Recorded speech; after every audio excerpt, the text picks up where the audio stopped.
السلام علیکم ورحمۃ اللہ وبرکاتہ۔ عالم اسلام کے مسلمانوں کے لیے خوشخبری۔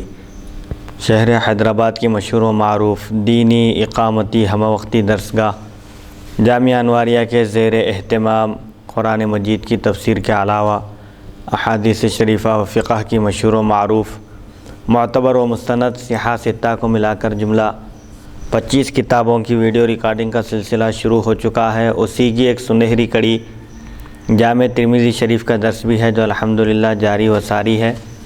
بیات شیخ المشائخ حضرت سید محمد عبد القدیر الحسینی المعروف نورانی پاشا رحمۃ اللہ علیہ، بانی و فاؤنڈر جامعہ انواریہ و باب العلم انواریہ ایجوکیشنل سوسائٹی حیدرآباد۔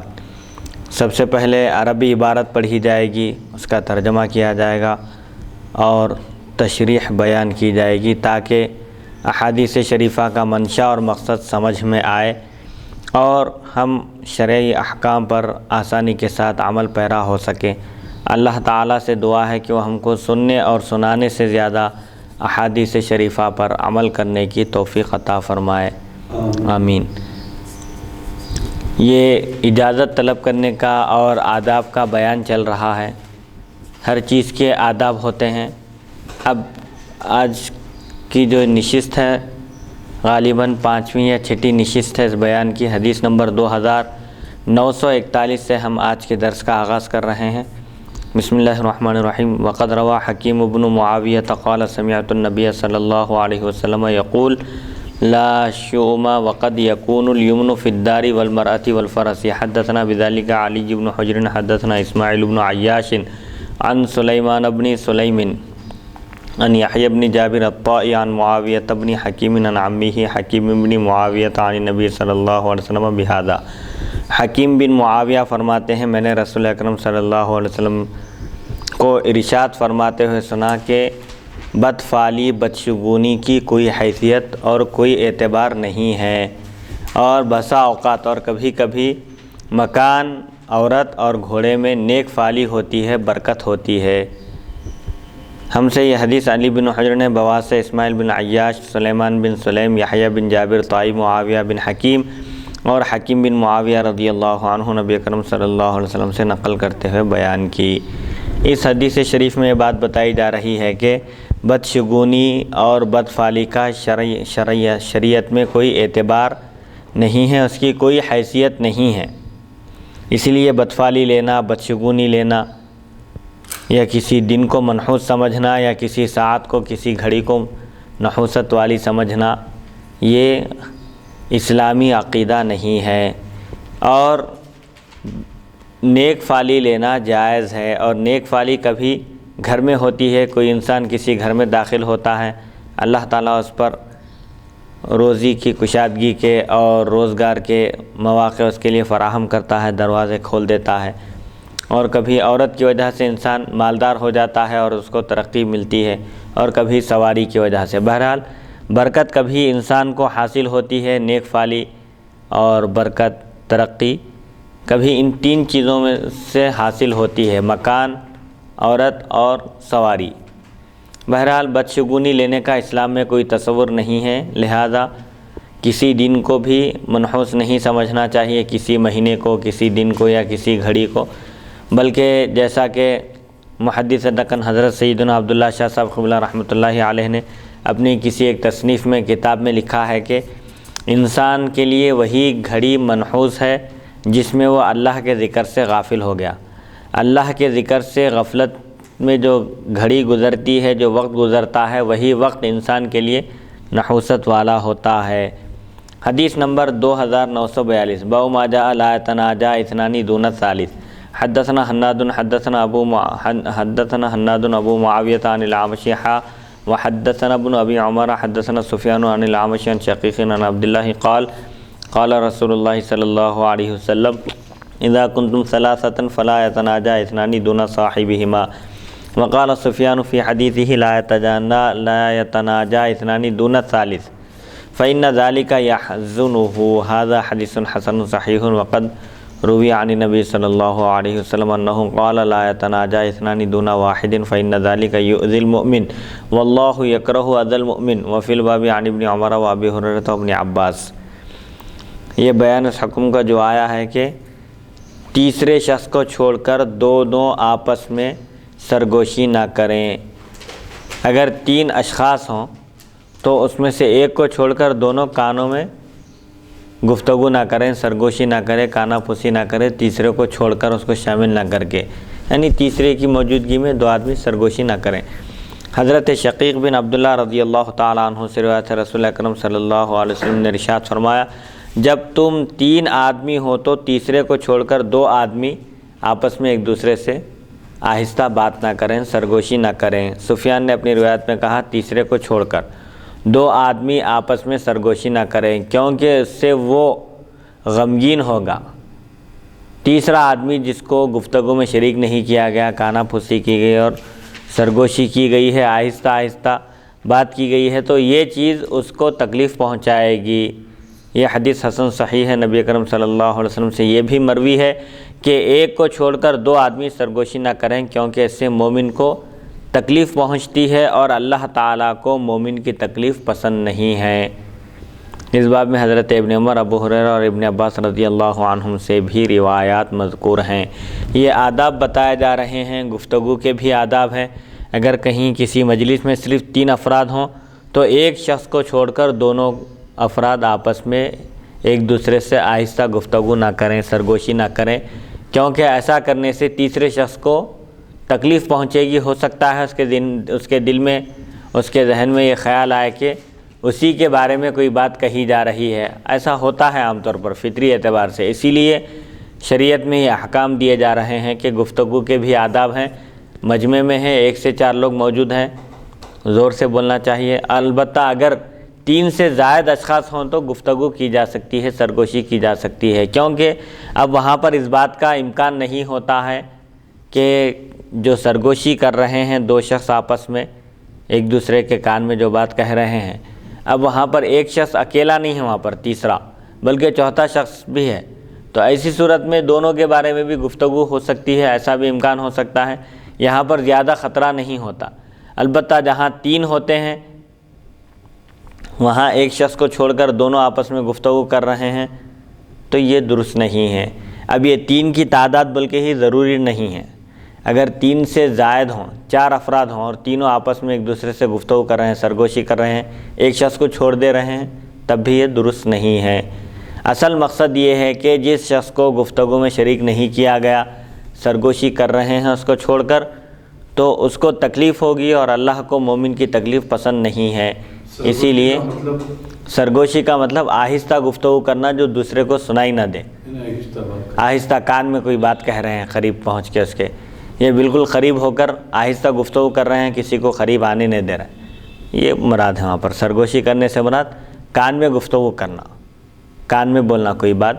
ایک شخص کو چھوڑا جا رہا ہے، ایک مجمع ہے سمجھے، اب یہ کم سے کم 3 کی تعداد ہوں گی اس میں سرگوشی کرنے کے لیے، آپس میں جو دونوں سرگوشی کر رہے ہیں ایک شخص کو الگ کر کے، یہ درست نہیں ہے۔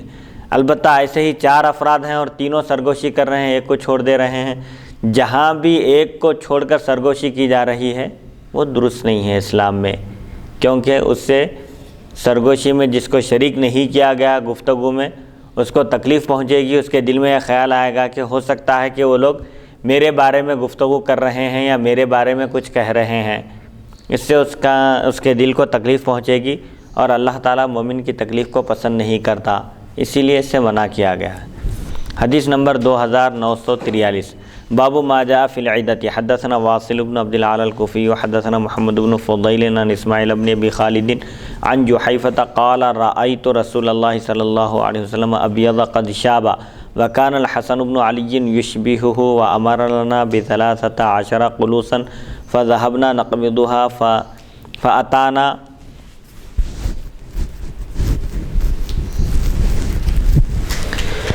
فلم يعطونا شيئا فلما كان أبو بكر قال من كان فأتانا موته فلم يعطونا شيئا فلما كان أبو بكر قال من كانت له عند رسول الله صلى الله عليه وسلم عدة فليجئ فقمت إليه فأخبرته فأمر لنا بها۔ هذا حديث حسن وقد روا مروان بن معاویہ هذا الحديث بإسناد له عن أبي جحيفة نحو هذا وقد روا غير واحد عن إسماعيل بن أبي خالد عن أبي جحيفة قال رأيت رسول الله صلى الله عليه وسلم وكان الحسن بن علي يشبهه ولم يزيد على هذا۔ یہ بیان ہے اس حکم کا جو وعدہ پورا کرنے کے بارے میں آیا ہے۔ وعدہ خلافی نفاق کی ایک نشانی بتائی گئی ہے۔ منافق کی 3 نشانیاں ہیں۔ جب وعدہ کرتا ہے تو وعدہ خلافی کرتا ہے، لہذا مومن کو چاہیے کہ وہ پہلے تو وعدہ نہ کرے، کسی سے وعدہ نہ کرے، اور اگر وعدہ کرے تو وعدہ پورا کرے ہر حال میں، کیونکہ وعدہ خلافی کرنا یہ نفاق کی ایک علامت ہے، نشانی ہے، منافق ہونے کی نشانی ہے۔ کوئی وعدہ کیا، وعدہ پورا کرنے کی پوری کوشش کر رہا ہے لیکن اس کے اختیار میں نہیں ہے، یا کچھ ایسی مجبوری یا رکاوٹ آ گئی ہے تو ایک الگ چیز ہے، لیکن بعض لوگ وعدہ کرتے ہیں وعدہ خلافی کے لیے، صرف وعدہ کرتے ہیں اطمینان دلانے کے لیے، یقین دلانے کے لیے، تیقن دینے کے لیے، لیکن ان کا مقصد وعدہ پورا کرنا نہیں ہوتا ہے۔ یہ بھی بہت بڑا گناہ ہے وعدہ خلافی کرنا۔ مطلب یہ حرام میں آئے گا یا ناجائز میں آئے گا یا مکروہ تحریمی میں آئے گا؟ ناجائز ہے وعدہ خلافی کرنا۔ حضرت ابو جحیفہ رضی اللہ عنہ سے مروی ہے، فرماتے ہیں میں نے نبی کریم صلی اللہ علیہ وسلم کو دیکھا کہ آپ کا رنگ سفید ہے اور آپ پر بزرگی آ گئی ہے، بڑھاپا طاری ہو گیا ہے۔ حسن بن علی رضی اللہ عنہما آپ کے ہم شکل تھے۔ آپ نے ہمارے لیے 13 اونٹنیاں لانے کا حکم فرمایا۔ ہم ابھی قبضہ کرنے گئے ہی تھے کہ ہمیں آپ کے وصال کی اطلاع ملی۔ لوگوں نے ہمیں کوئی اونٹنی بھی نہیں دی۔ جب حضرت سیدنا ابو بکر صدیق رضی اللہ عنہ نے اٹھ کر فرمایا جس کے پاس رسول اکرم صلی اللہ علیہ وسلم کا کوئی وعدہ ہو وہ آئے۔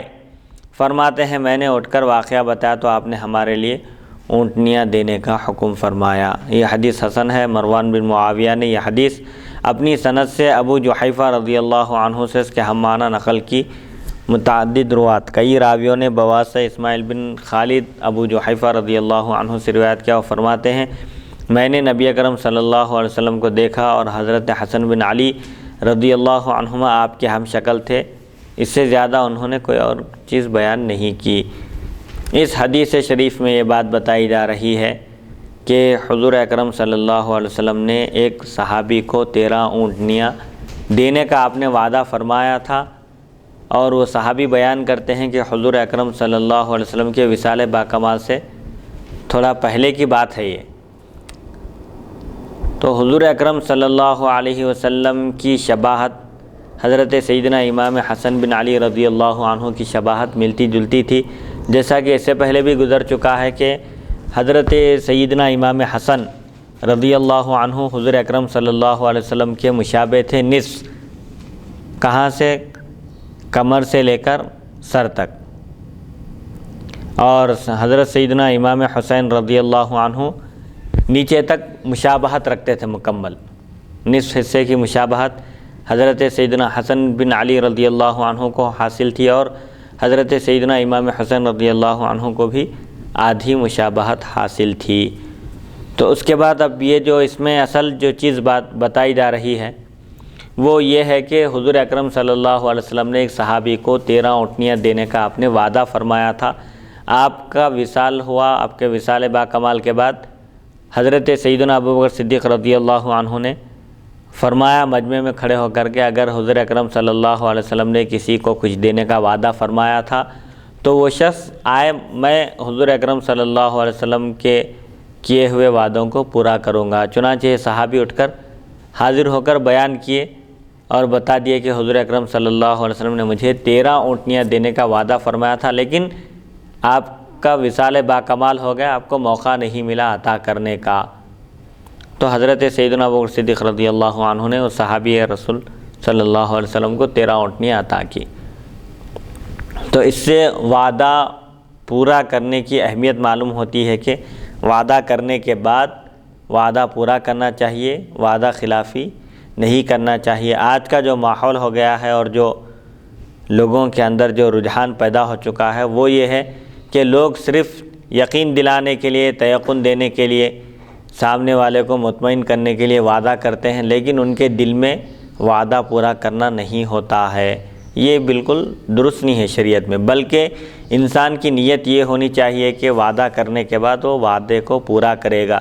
جیسا کہ قرض کے بارے میں بھی آیا ہے کہ جو شخص اس نیت سے قرض لیتا ہے کہ وہ ادا کرے گا، ادا کرنے کی نیت دل میں ہوتی ہے، ڈبا دینے کی یا اس کو پریشان کرنے کی، اس کے پیسے ڈبا دینے کی نیت نہیں ہوتی، ادا کرنے کی نیت ہوتی ہے اور وہ ادا نہیں کر سکتا تو اللہ تعالیٰ خود بخود اسباب فراہم کر دے گا اس کے لیے قرض کی ادائیگی کے۔ اور جس کے دل میں ادا کرنے کی نیت نہیں ہوتی ہے، قرضہ لیتا ہے لیکن دل میں نہیں ہے اس کے ادا کرنے کا، صرف زبان سے کہتا ہے کہ میں ادا کر دوں گا، تو ایسے شخص کے لیے مسائل پیدا ہوں گے، اس کی گرفت ہوں گی، مواخذہ ہوں گا اگر ادا نہیں کیا تو، یعنی آخرت میں اس سے پوچھا جائے گا، آخرت میں پوچھا جائے گا، حساب کتاب لیا جائے گا اس سے۔ حدیث نمبر 2944 حدثنا محمد بن بشار حدثنا یحیی بن سعید عن اسماعیل بن ابی خالد حدثنا ابو جحیفہ قال رأیت النبی صلی اللہ علیہ وسلم وکان الحسن بن علی یشبہہ وہکذا روا غیر واحد عن اسماعیل بن ابی خالد نحو هذا وفی الباب عن جابر وابی جحیفہ وہب السوائی۔ حضرت ابو جحیفہ رضی اللہ عنہ فرماتے ہیں میں نے نبی اکرم صلی اللہ علیہ وسلم کو دیکھا اور حسن ابن علی رضی اللہ عنہما آپ کے ہم شبیہ تھے، آپ سے مشابہت رکھتے تھے۔ کئی راویوں نے اسماعیل بن خالد سے اس کے ہم معنی روایت نقل کی، اس باب میں حضرت جابر اور ابو جحیفہ وہب سوائی رضی اللہ عنہم سے بھی روایات مذکور ہیں۔ حدیث نمبر 2945 باب ما جاء فی فداک ابی و امی۔ حدثنا ابراہیم بن سعید الجوہری حدثنا سفیان بن عیینۃ عن یحیی بن سعید عن سعید بن المسیب عن علی قال سمعت النبی صلی اللہ علیہ وسلم جمع ابویہ لأحد غیر سعد بن ابی وقاص۔ فدا کا ابی و امی کہنا یعنی میرے ماں باپ آپ پر قربان ہوں کہنا، یہ صحابہ کرام کا طریقہ تھا جو حضور اکرم صلی اللہ علیہ وسلم کو اپنی جان اور مال سے بھی بڑھ کر چاہتے تھے۔ حضرت سیدنا علی بن ابی طالب کرم اللہ وجہہ فرماتے ہیں میں نے نبی اکرم صلی اللہ علیہ وسلم کو حضرت سعد بن ابی وقاص رضی اللہ تعالیٰ عنہ کے سوا کسی اور کے لیے اپنے والدین کو جمع فرماتے ہوئے نہیں سنا، یعنی یہ فرمانا کہ میرے ماں باپ تم پر قربان ہوں۔ حضرت سعد بن ابی وقاص رضی اللہ عنہ وہ خوش نصیب صحابی ہیں جنہیں دنیا ہی میں جنت کی خوشخبری دی گئی، آپ کا شمار عشرہ مبشرہ میں ہوتا ہے، اور ایک جنگ کے موقع پر حضور اکرم صلی اللہ علیہ وسلم نے حضرت سعد بن ابی وقاص رضی اللہ عنہ سے فرمایا تھا ارمی یا سعد فدا کا ابی و امی، اے سعد تیر چلاؤ تم پر میرے ماں باپ قربان، حضور فرمایا تھے ایک صحابی سے۔ تو یہ شرف کسی اور صحابی کو حاصل نہیں ہوا جن کے لیے حضور یہ فرمائے ہوں کہ فدا کا ابی و امی، تو اس سے معلوم ہوتا ہے کہ فدا کا ابی و امی کہنا درست ہے، جائز ہے، جیسے صحابہ کرام حضور اکرم صلی اللہ علیہ وسلم کی خدمت میں بھی عرض کرتے تھے کہ میرے ماں باپ آپ پر قربان ہوں، یعنی میں کیا ہوں، میرے ماں باپ، جان مال، کائنات کی ہر چیز سب حضور اکرم صلی اللہ علیہ وسلم پر سے فدا ہوں۔ حدیث نمبر 2946 اخبرنا الحسن بن الصباح البزاز حدثنا سفیان عن ابن جدعان ویحیی بن سعید سمع سعید بن المسیب یقول قال علی ما جمع رسول اللہ صلی اللہ علیہ وسلم اباہ و امہ لأحد الا لسعد بن ابی وقاص قال له یوم احد ارمی فداک ابی و امی وقال له ارمی ایها الغلام الجزور وفی الباب عن الزبیر وجابر هذا حدیث حسن صحیح قد روی من غیر وجہ عن علی وقد روا غیر واحد هذا الحدیث عن یحیی بن سعید عن سعید بن المسیب بن ابی وقاص قال جمع لی رسول اللہ صلی اللہ علیہ وسلم ابویہ یوم احد۔ حضرت سیدنا علی رضی اللہ عنہ فرماتے ہیں نبی اکرم صلی اللہ علیہ وسلم نے حضرت سعد بن ابی وقاص رضی اللہ عنہ کے سوا کسی اور کے لیے اپنے والدین کو جمع نہیں فرمایا، یعنی کسی اور صحابی سے آپ نے فدا کا ابی و امی نہیں فرمایا سوائے سعد بن ابی وقاص رضی اللہ عنہ کے۔ جنگ احد کے دن آپ نے ان سے فرمایا تیر چلاؤ تم پر میرے ماں باپ قربان ہوں، اے بہادر نوجوان تیر چلاؤ۔ اس باب میں حضرت زبیر اور جابر رضی اللہ عنہما سے بھی روایات مذکور ہیں۔ یہ حدیث حسن صحیح ہے اور کئی سندوں سے حضرت سیدنا علی کرم اللہ وجہہ سے مروی ہے۔ کئی راویوں نے سے بواس یحییٰ بن سعید اور سعید بن مسیب حضرت سعد بن ابی وقاص رضی اللہ عنہ سے روایت کہ آپ نے فرمایا جنگ احد کے دن نبی اکرم صلی اللہ علیہ وسلم نے میرے لیے اپنے والدین کریمین کو جمع فرمایا۔ جنگ احد کے موقع پر حضرت سیدنا سعد بن ابی وقاص رضی اللہ عنہ سے حضور نے فرمایا کہ اے بہادر نوجوان تیر چلاؤ، میرے ماں باپ تم پر قربان ہوں۔ اور یہ وہی حضرت سعد بن ابی وقاص رضی اللہ عنہ ہیں جن کے بارے میں حضور اکرم صلی اللہ علیہ وسلم نے فرمایا کہ مستجاب الدعوات ہیں، آپ جو دعا کرتے تھے وہ دعا قبول ہوتی تھی اللہ کی بارگاہ میں۔ حدیث نمبر 2947 حدثنا بذلك قتيبة بن سعيد حدثنا الليث بن سعد وعبد العزيز بن محمد عن يحيى بن سعيد عن سعيد بن المسيب عن سعد بن ابي وقاص قال جمع لي رسول الله صلى الله عليه وسلم ابويه يوم احد هذا حديث حسن صحيح وكلا الحديثين صحيح۔ حضرت سعید بن مسیب رضی اللہ عنہ سے روایت ہے حضرت سعد بن ابی وقاص رضی اللہ عنہ نے فرمایا نبی کریم صلی اللہ علیہ وسلم نے احد کے دن میرے لیے اپنے والدین کریمین کو جمع فرمایا۔ یہ حدیث حسن صحیح ہے اور مذکورہ بالا دونوں حدیثیں بھی صحیح ہیں۔ بہرحال خلاصہ کلام یہ ہے کہ جن سے ہم کو محبت ہے، ہم جن کو بے انتہا چاہتے ہیں، جو ذات ہمارے نزدیک معزز مکرم ہو اور محبوب ترین ہستی ہو، ان کے لیے فدا کا ابی و امی کہنا جائز ہے۔ یہ احادیث شریفہ سے ثابت ہے۔ صحابہ کرام رضی اللہ عنہم بھی حضور اکرم صلی اللہ علیہ وسلم سے گفتگو کے دوران اکثر فدا کا ابی و امی کہتے تھے۔ لیکن مفتی صاحب افسوس کی بات یہ ہے کہ آج ہمارے معاشرے میں، سوسائٹی میں، سماج میں ہمارے ہی مسلمانوں میں بعض ہمارے مسلمان بھائی ایسے ہیں نعوذ باللہ العیاذ باللہ حضور صلی اللہ علیہ وسلم احترام نہیں کرتے، آپ کی تعظیم نہیں کرتے، جیسا آپ کا ادب کرنا چاہیے ویسا ادب نہیں کرتے، اور کہتے ہیں کہ حضور بھی ہماری طرح بشر ہیں، ہم جیسا کھاتے تھے نعوذ باللہ وہ بھی ہماری طرح کھاتے ہیں، جیسا ہماری ماں نے ہمیں پیدا کیا ہے جنا ہے، ان کی بھی ماں نے انہیں ویسا ہی پیدا کیا ہے جنا ہے نعوذ باللہ۔ حالانکہ حضور بشر ہیں لیکن خیر البشر ہیں، افضل البشر ہیں۔ یعنی دیکھیے یہ تعلیم مفتی صاحب جو لوگ اعتراض کرتے ہیں ان لوگوں کے لیے اس حدیث میں یہ تعلیم دی جا رہی ہے کہ صحابہ حضور صلی اللہ علیہ وسلم کا نہ صرف ادب کرتے تھے، احترام کرتے تھے، تعظیم کرتے تھے، بلکہ اکثر اوقات فدا کا ابی و امی یعنی میرے ماں باپ آپ پر قربان ہو جائیں یا رسول اللہ، اس طرح الفاظ آپ کی بارگاہ میں عرض کرتے ہوئے بولتے ہوئے آپ سے رجوع ہوتے تھے، گفتگو شروع کرتے تھے، بات شروع کرتے تھے۔ لیکن آج ہمارے موجودہ بعض مسلمانوں کی حالت یہ ہے کہ نعوذ باللہ اتنا بے تکلفانہ انداز میں اور بے تکلفی سے حضور کی شان میں، آپ کی عظمت میں اور آپ کی تعظیم میں کوتاہی کرتے ہیں، غفلت کرتے ہیں۔ بسا اوقات تو نعوذ باللہ ایسے الفاظ حضور کی شان میں استعمال کرتے ہیں، بولتے ہیں کہ وہ الفاظ کفر تک پہنچ جاتے ہیں اور اسے خبر بھی نہیں ہوتی کہ وہ کب کافر ہو گیا، کب وہ دار اسلام کے باہر نکل گیا، خارج ہو گیا۔